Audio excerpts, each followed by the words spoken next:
Hi ಸ್ನೇಹಿತರೆ, ನಿಮಗೆಲ್ಲರಿಗೂ ಕೂಡ ಶುಭ ಸಂಜೆಯ ನಮಸ್ಕಾರಗಳನ್ನು ತಿಳಿಸುತ್ತಾ ಇವತ್ತು ನಾವು ಸಂಜೆ ಸ್ನ್ಯಾಕ್ಸ್ ಆಗಿ ಹಾಗೂ ನನ್ನ ಮಕ್ಕಳಿಗೋಸ್ಕರವಾಗಿ ಇವತ್ತು ಫ್ಲವರನ್ನು ಬಳಸಿ ಅದನ್ನ ಹೂಕೋಸನ್ನು ಬಳಸಿ ಗೋಬಿಯನ್ನು ಮಾಡ್ತಾಯಿದ್ದೀವಿ. ಈ ಹೂಕೋಸು ಗೋಬಿ ಮಾಡ್ಬೇಕಾದ್ರೆ ನಾನು ಇದನ್ನು ಹೂಕೋಸನ್ನು ಚೆನ್ನಾಗಿ ತೊಳೆದು ಬಿಟ್ಟು ಈ ಥರನಾಗಿ ಸಣ್ಣ ಸಣ್ಣ ಪೀಸ್ಗಳಾಗಿ ಕಟ್ ಮಾಡಿಕೊಂಡು ಒಂದು ಪಾತ್ರೆಯಲ್ಲಿ ನೀರನ್ನು ಕುದಿಸಿ ಆ ಕುದಿಯೋ ನೀರಿಗೆ ಸ್ವಲ್ಪ ಉಪ್ಪನ್ನು ಹಾಕಿ ಅದರೊಳಗೆ ಈ ಗೋಬಿಯನ್ನು ನಾನು ಅರ್ಧ ಗಂಟೆ ನೆನೆಯಕ್ಕೆ ಬಿಟ್ಟಿದ್ದೆ. ಈಗ ನೆನೆದಿದ್ದಾವೆ, ತುಂಬ ಚೆನ್ನಾಗಿ ನೆನೆದಿದ್ದಾವೆ. ನಿಮಗೆ ನೋಡಿದರೆ ಗೊತ್ತಾಗ್ಬೋದು, ಸ್ಮೂತಾಗಿ ಆಗೋ ಥರ ನೆನೆದಿದ್ದಾವೆ. ಹೀಗೆ ನೆನೆದಾಗ ನಮಗೇನಾಗುತ್ತೆ, ಕರಿಬೇಕಿದ್ರೆ ಬೇಗ ಬೇಯುತ್ತೆ, ಮೇಲೆಲ್ಲ ಕ್ರಿಸ್ಪಿಯಾಗಿ ಬರುತ್ತೆ, ಒಳಗಡೆ ಚೆಂದಾಗಿ ಬೇಗನೆ ಬೇಯುತ್ತೆ ಮತ್ತು ಟೇಸ್ಟ್ ಕೂಡ ಬರುತ್ತೆ. ಹೀಗೆ ಇದಕ್ಕೆ ನಾನು ಯಾವುದೇ ರೀತಿಯಾದ ಆರ್ಟಿಫಿಷಿಯಲ್ ಕಲರನ್ನು ಹಾಕ್ತಾಯಿಲ್ಲ. ಅದ್ರ ಬದಲಿಗೆ ಇದು ಸ್ವಲ್ಪ ಮೈದಾ ಹಿಟ್ಟು, ಅದಕ್ಕೆ ಎಷ್ಟು ಕೋಟಿಂಗ್ ಮಾಡೋಕ್ಕಾಗುತ್ತೋ ಅಷ್ಟು, ಜೊತೆಗೆ ಸ್ವಲ್ಪ ಅರಿಶಿನ. ಇದು ಅರಿಶಿನ ಮನೆಯಲ್ಲೇ ಅರಿಶಿನ ಬೇರನ್ನು ತಂದು ಅದನ್ನು ತೊಳೆದು ಒಣಗಿಸಿ ಪುಡಿ ಮಾಡಿರೋ ಅರಿಶಿನ ಇದು. ಎಷ್ಟು ಬೇಕೋ ಅಷ್ಟು ಕಲರಿಗೆ ಸ್ವಲ್ಪ ಅರಿಶಿನ. ನಾವು ಗೋಬಿ ನೆನೆಯೋಕ್ಕೂ ಸ್ವಲ್ಪ ಉಪ್ಪು ಹಾಕಿದ್ದೆ, ಅದರಿಂದ ಸ್ವಲ್ಪ ಪ್ರಮಾಣದಲ್ಲಿ ಉಪ್ಪನ್ನು ಹಾಕ್ತಾಯಿದ್ದೀನಿ. ಮತ್ತು ಸ್ವಲ್ಪ ಅಡುಗೆ ಸೋಡಾ ಜಾಸ್ತಿ ಹಾಕೋಂಗಿಲ್ಲ, ಸುಮ್ಮನೆ ಒಂಚೂರು ಹಾಕ್ತೀನಿ ಅಷ್ಟೇ, ಯಾಕಂದರೆ ಕ್ರಿಸ್ಪಿಯಾಗಿ ಬರಲಿ ಅಂತೇಳಿ. ಈಗ ಇದೆಲ್ಲವನ್ನು ಒಂದು ಸತಿ ಮಿಕ್ಸ್ ಮಾಡಿ ನಾವು ಗೋಬಿ ಕರಿಯೋಕ್ಕೆ ರೆಡಿ ಮಾಡ್ಕೊಳ್ಳೋಣ. ಹಾಗೂ ಇನ್ನೊಂದು ಐಟಮ್ ಮಿಸ್ ಮಾಡಿದೆ ಹೇಳೋದು, ಇದಕ್ಕೆ ಒಂದು ಚಿಟಿಕೆಯಷ್ಟು ಹಿಂಗೆ ಹಾಕ್ತಾಯಿದ್ದೀನಿ ನಾನು. ಹಿಂಗೆ ಯಾಕೆ ಹಾಕಬೇಕಪ್ಪ ಅಂದ್ರೆ ಅದೊಂದು ಶಾಸ್ತ್ರನೇ ಇದೆ ನೋಡಿರಿ. ಹಿಂಗು ತೆಂಗು ಇದ್ದರೆ ಮಂಗವನ ಅಡುಗೆನೂ ಕೂಡ ಶ್ರೇಷ್ಠ ಅಂತ. ಹಾಗೆ ನಾವು ಯಾವುದೇ ಐಟಮನ್ನು ಕರಿಬೇಕಿದ್ರೆ ನಾನು ಅದರಲ್ಲಿ ಸ್ವಲ್ಪ ಹಿಂಗನ್ನು ಬಳಸ್ತೀನಿ. ಹಿಂಗನ್ನು ಬಳಸೋದ್ರಿಂದ ಆರೋಗ್ಯಕ್ಕೂ ಕೂಡ ಒಳ್ಳೆಯದು. ಆಮೇಲೆ ನಮ್ಮ ಹಳೆ ಕಾಲದವರೆಲ್ಲರೂ ಕೂಡ ನಮ್ಮ ಅಜ್ಜ ಅಜ್ಜಿಯರ ಕಾಲದಾಗೆಲ್ಲ ಬಳಸ್ತಾಯಿದ್ರು. ಆಗ ಈಗ ನಾವು ಯಾರೂ ಬಳಸಲ್ಲ, ಆದರೂ ಕೂಡ ನಾನು ಸ್ವಲ್ಪ ಮಟ್ಟಿಗೆ ಅದನ್ನು ನನ್ನ ಅಡುಗೆಯಲ್ಲಿ ಬಳಸ್ತಾ ಇರ್ತೀನಿ. ನೋಡಿ ಫ್ರೆಂಡ್ಸ್, ಇವಾಗ ನಮ್ಮದು ಗೋಬಿ ಕರಿಯೋಕ್ಕೆ ಹಿಟ್ಟು ಗೋಬಿದು ರೆಡಿಯಾಗಿದೆ ಈ ಥರನಾಗಿ. ಈಗ ಇಲ್ಲಿ ಎಣ್ಣೆ ಕೂಡ ಬಿಸಿ ಮಾಡೋಕ್ಕಿಟ್ಟಿದ್ದೆ, ಎಣ್ಣೆ ಕಾದಿದೆ. ಇವಾಗ ಒಂದೊಂದಾಗಿ ಗೋಬಿ ಬಿಡೋಣ.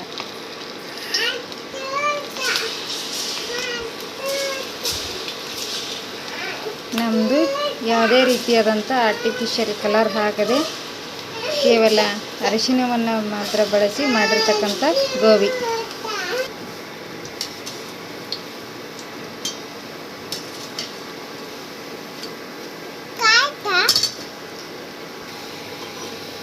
ನೋಡ್ರಿ, ಎಲ್ಲ ಕಡೆನೂ ಚೆಂದಾಗಿ ಗೋಲ್ಡನ್ ಕಲರ್ ಬರೋವರೆಗೆ ಕರಿಬೇಕು. ಎಲ್ಲ ಕಡೆನೂ ನಮ್ಮ ಗೋಬಿ ಇವಾಗ ತುಂಬ ಚೆನ್ನಾಗಿ ಕರಿದಿದೆ, ಹಾಗೆ ಕ್ರಿಸ್ಪಿಯಾಗಿದೆ ನೋಡಿರಿ.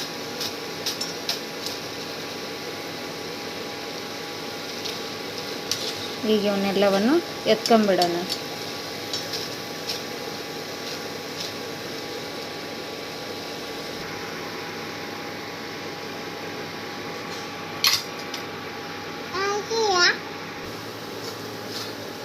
ಒಂದು ಬ್ಯಾಚ್ ಗೋಬಿ ತೆಗೆದೈತೆ.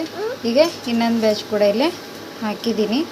ಅದು ಕೂಡ ಅದೇ ರೀತಿ ಕ್ರಿಸ್ಪಿಯಾಗಿ ಬರೋ ತನಕ ಹಾಗೂ ಎಲ್ಲ ಕಡೆನೂ ಗೋಲ್ಡನ್ ಕಲರ್ ಬರೋವರೆಗೂ ಕರೆದುಕೊಂಡು ರೆಡಿ ಮಾಡಿದರೆ ನಮ್ಮದು ಒಗ್ಗರಣೆ ಕೊಡಲಿಕ್ಕೆ ಗೋಬಿ ರೆಡಿ ಆಗುತ್ತೆ.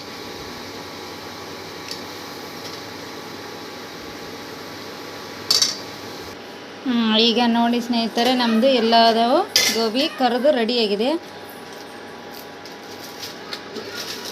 ನೋಡಿರಿ. ಸೌಂಡ್ ನೋಡ್ರಿ, ನಿಮ್ಗೆ ಗೊತ್ತಾಗ್ಬೋದು. ಗರಿಗರಿ ಬಂದಿದೆ, ಒಳಗೆ ಮಾತ್ರ ಭಾಳ ಸ್ಮೂತಾಗಿರುತ್ತೆ. ಒಂದು ಓಪನ್ ಮಾಡ್ತೀನಿ. ನೋಡಿರಿ, ನಾವು ಅರ್ಧ ಗಂಟೆ ಅದನ್ನು ಬಿಸಿನೀರಲ್ಲಿ ಉಪ್ಪು ಹಾಕಿ ಸುಮ್ಮನೆ ಮುಚ್ಚಿಟ್ರೆ ಸಾಕು, ಅದು ಈ ಥರನಾಗಿ ಒಳಗೆ ಮೆತ್ತಗಾಗಿರುತ್ತೆ. ಈ ಕರೆದಾಗ ಇನ್ನೂ ಟೇಸ್ಟ್ ಚೆನ್ನಾಗಿ ಬರುತ್ತೆ.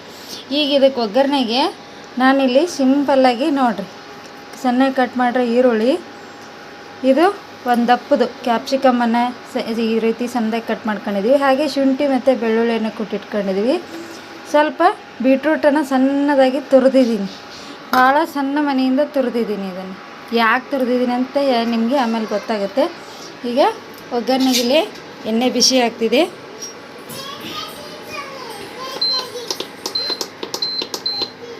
ಇದಕ್ಕೆ ಸ್ವಲ್ಪ ಸಾಸಿವೆ,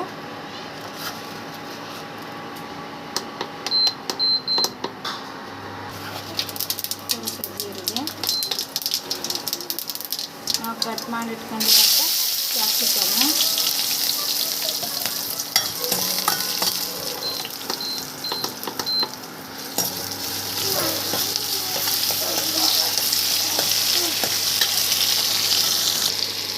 ಕ್ಯಾಪ್ಸಿಕಮ್ ಸ್ವಲ್ಪ ಅಂದರೆ ಒಂದು ಅರ್ಧ ಬೆಂದಮೇಲೆ ಈಗ ಈರುಳ್ಳಿ ಹಾಕ್ತಾಯಿದ್ದೀನಿ.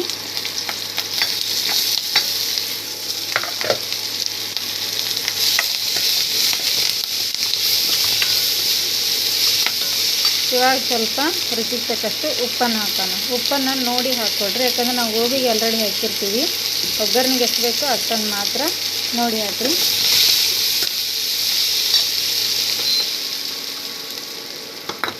ಈಗ ಇದ್ರ ಜೊತೆನೇ ನಾನು ಸಣ್ಣದಾಗಿ ತುರಿದಿರೋ ಬೀಟ್ರೂಟನ್ನು ಹಾಕ್ತಾಯಿದ್ದೀನಿ ನೋಡಿ. ಈಗ ನಿಮಗೆ ಗೊತ್ತಾಗಿರ್ಬೋದು ನಾವು ಬೀಟ್ರೂಟನ್ನು ಸಣ್ಣದಾಗಿ ಯಾಕೆ ಇದಕ್ಕೆ ತುರಿದು ಹಾಕಿದ್ವಿ ಅಂತ. ನೋಡಿರಿ, ನಮ್ಮ ಗೋಬಿ ಕೆಂಪು ಕಲರು ಬಂತು. ಇದು ನ್ಯಾಚುರಲ್ ಆಗಿ ಸಿಗ್ತಕ್ಕಂಥ ಕಲರು ನೋಡಿರಿ. ಈಗಿದು ಸ್ವಲ್ಪ ಬೆಂದ ಮೇಲೆ ಇದಕ್ಕೆ ಶುಂಠಿ ಬೆಳ್ಳುಳ್ಳಿ ಕುಟ್ಟಿಟ್ಟಿದೆಯಲ್ಲ ಅದನ್ನು ಹಾಕ್ತಾಯಿದ್ದೀನಿ. ಇದೆಲ್ಲವೂ ಸ್ವಲ್ಪ ಒಗ್ಗರಣೆ ಚೆನ್ನಾಗಿ ಪರಿಮಳ ಬರೋವರೆಗೂ ಇದನ್ನು ಹೀಗೆ ಬಾಡಿಸ್ತಾ ಇರೋಣ. ಒಳ್ಳೆ ಘಮ ಬರ್ತಾಯಿದೆ ನೋಡ್ರಿ, ಹಂಗೆ ತಿನ್ಬೇಕು ಅನ್ಸುತ್ತೆ ಇದು ಒಗ್ಗರಣೆ. ಇದಕ್ಕೆ ಇವಾಗ ಸ್ವಲ್ಪ ಸಕ್ಕರೆ ಹಾಕ್ತಾಯಿದ್ದೀನಿ.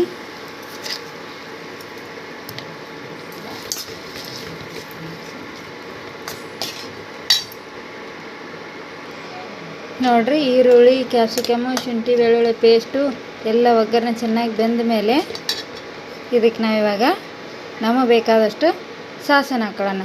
ಈ ಸಾಸು ಕೂಡ ಅಷ್ಟೇ ಟೊಮೆಟೊ ಸಾಸ್. ನೋಡೋಕೆ ನಿಮಗೆ ಬಾಟ್ಲು ಇದು ಕಿಸಾನ್ ಕೆಚಪಿಂದು, ಬಟ್ ಸಾಸು ಮನೆಗೆ ಮಾಡಿರೋದು. ಅಂದರೆ ಟೊಮೆಟೊ ಜಾಸ್ತಿ ಸಿಕ್ಕಾಗ ಆ ಟೊಮೆಟೊವನ್ನು ಮಿಕ್ಸಿಗೆ ಹಾಕಿ ಅದನ್ನು ನುಣ್ಣಗೆ ಪೇಸ್ಟ್ ಮಾಡಿಕೊಂಡು ಸೋದಿಸ್ಕೊಂಡು ಕುದಿಸ್ಬೇಕು. ಚೆನ್ನಾಗಿ ಕುದಿಬೇಕದು. ಎಷ್ಟಪ್ಪ ಅಂದರೆ ನಮ್ಮದು 1 ಲೀಟ್ರ್ನಷ್ಟು ರುಬ್ಬಿರೋ ಟೊಮೆಟೊ ರಸ ಕಾಲುವಾಗ ಆಗುವವರೆಗೂ ಕುದಿಸ್ಬೇಕು. ಕುದೀತಾ ಇರಬೇಕಾದ್ರೆ ಅದು ಗಟ್ಟಿ ಹಂತಕ್ಕೆ ಬರ್ತಿರ್ಬೇಕಾದ್ರೆ ಸ್ವಲ್ಪ ಸಕ್ಕರೆ, ಸ್ವಲ್ಪ ಉಪ್ಪು ಮತ್ತು ನಮ್ಗೆ ಎಷ್ಟು ಬೇಕೋ ಅಷ್ಟು ತಕ್ಕಂತೆ ಖಾರ. ಯಾಕಂದರೆ ಮನೆಗೆ ಮಕ್ಕಳದಿದ್ದರೆ ಮಕ್ಕಳೆಲ್ಲ ತಿಂತಾರಲ್ಲ, ಅದಕ್ಕೆ ತಕ್ಕಂತೆ ನೋಡಿಕೊಂಡು ಖಾರ ಎಲ್ಲ ಹಾಕಿ ಅದನ್ನು ಚೆನ್ನಾಗಿ ಕುದಿಸಿ ನಾವು ರೆಡಿ ಮಾಡಿ ಇಟ್ಕೋಬೇಕು. ಅದನ್ನು ಇಟ್ಕೊಂಡು ಈ ಥರನಾಗಿ ಬಾಟ್ಲಿಗೆ ಹಾಕಿ ಇಟ್ಕೊಂಡ್ರೆ ನಮಗೆ ಒಂದು ಸತಿ ಮಾಡಿದರೆ ಒಂದು 15 ದಿನ ಬಳಸ್ಬೋದು. ಫ್ರಿಜ್ ಅದು ಇದು ಇರೋರು ಇದ್ದರೆ ಜಾಸ್ತಿ ದಿನವೂ ಕೂಡ ಇಟ್ಕೋಬೋದು. ನಾವು ಈ ಥರನಾಗಿ ಯಾವಾಗ ಟೊಮೆಟೊ ಸೀಸನ್ ಅಥವಾ ಟೊಮೆಟೊ ಜಾಸ್ತಿ ಏನಾದ್ರು ಸಿಕ್ಕಾಗ ಅವಾಗ ಆ ಥರನಾಗಿ ಮಾಡಿ ಇಟ್ಕೊಂಡಿರೋ ಒಂದು ಟೊಮೆಟೊ ಸಾಸ್ ಇದೆ ನೋಡಿರಿ. ಇದಕ್ಕೆ ಯಾವುದೇ ರೀತಿಯಾದಂಥ ಕಲರ್ ಹಾಕಲಿಲ್ಲ, ನಾವು ಆರ್ಟಿಫಿಷಿಯಲ್ ಕಲರ್ ಯಾವುದೂ ಬಳಸಲಿಲ್ಲ. ಎಲ್ಲವೂ ನಮಗೆ ದೈವದತ್ತವಾಗಿ ಸಿಕ್ಕಂಥ ನ್ಯಾಚುರಲ್ ಕಲರ್ ಇದು. ಈ ಥರನಾಗಿ ನೀವು ಕೂಡ ಮಾಡಿ ನೋಡಿರಿ. ನಾನು ಯಾವಾಗಲೂ ನನ್ನ ಮಕ್ಕಳು ಗೋಬಿ ಕೇಳಿದ್ರು ಕೂಡ ಮನೆಯಲ್ಲೇ ಮಾಡೋದು. ಒಂದು ಸತಿ ಫ್ಲವರಿಂದ ಮಾಡೋದು, ಒಂದು ಸತಿ ಕ್ಯಾಬೇಜಿಂದ ಮಾಡೋದು, ಹೀಗೆ ಬೇರೆ ಬೇರೆದನ್ನು ಬಳಸಿ ಮಾಡಿಕೊಡ್ತಾ ಇರ್ತೀನಿ. ನನಗಂತೂ ಇಷ್ಟ ಆಗುತ್ತೆ, ಜೊತೆಗೆ ನಮ್ಮ ಮಕ್ಕಳು ಕೂಡ ಇಷ್ಟಪಟ್ಟು ತಿಂತಾರೆ. ನೀವು ಕೂಡ ಟ್ರೈ ಮಾಡಿ ನೋಡಿ ಟೇಸ್ಟ್ ಹೇಗೆ ಬಂತು ಅಂತ ಹೇಳ್ರಿ. ಈಗ ಇದಕ್ಕೆ ಗೋಬಿಯನ್ನು ಮಿಕ್ಸ್ ಮಾಡೋಣ. ನೋಡಿ ಸ್ನೇಹಿತರೆ, ನಮ್ಮದು ಮನೆಯಲ್ಲೇ ಮಾಡಿರ್ತಕ್ಕಂಥ ಕಲರ್ಫುಲ್ ಆದಂಥ ಹಾಗೆ ರುಚಿ ಆದಂಥ ಬಿಸಿ ಆದಂಥ ಗೋಬಿ ಈಗ ರೆಡಿ ಆಯಿತು. ಈಗ ನಾನು ಅದನ್ನು ಸರ್ವ್ ಮಾಡ್ತಾಯಿದ್ದೀನಿ. ತಿಂದು ನಮ್ಮ ಮನೆಯವ್ರು ತಿಂದು ಅದನ್ನು ಟೇಸ್ಟ್ ಹೇಳ್ತಾರೆ ನೋಡ್ರಿ. ಭಾಳ ಸೂಪರಾಗಿದೆ ಇದು. ಅಂಗಡಿಯಲ್ಲಿ ಮಾಡ್ತಕ್ಕಂಥ ಗೋಬಿಗಿಂತ ಭಾಳ ಚೆನ್ನಾಗಿ ಟೇಸ್ಟ್ ಬಂದಿದೆ. ಅದು ಅಲ್ಲದೆ ಈಗ ಸರ್ಕಾರ ಏನು ಮಾಡಿದೆ, ಗೋಬಿಯನ್ನು ಬ್ಯಾನ್ ಮಾಡಿದೆ. ಕಲರ್ ಹಾಕಿ ಗೋಬಿ ಮಾಡೋದನ್ನು ಬ್ಯಾನ್ ಮಾಡಿದೆ. ಅದಕ್ಕೆ ನಿಮ್ಮ ಮಕ್ಕಳಿಗೆ ಈ ರೀತಿ ಮಾಡಿಕೊಡೋದ್ರಿಂದ ಅವ್ರ ಆರೋಗ್ಯನೂ ಚೆನ್ನಾಗಿರುತ್ತೆ ಮತ್ತು ಟೇಸ್ಟಿಯಾಗಿರುತ್ತೆ. ಒನ್ಸ್ ಅಗೇನ್ ಭಾಳ ಸೂಪರಾಗಿದೆ. ಮನೇಲಿ ನೀವು ಟ್ರೈ ಮಾಡಿ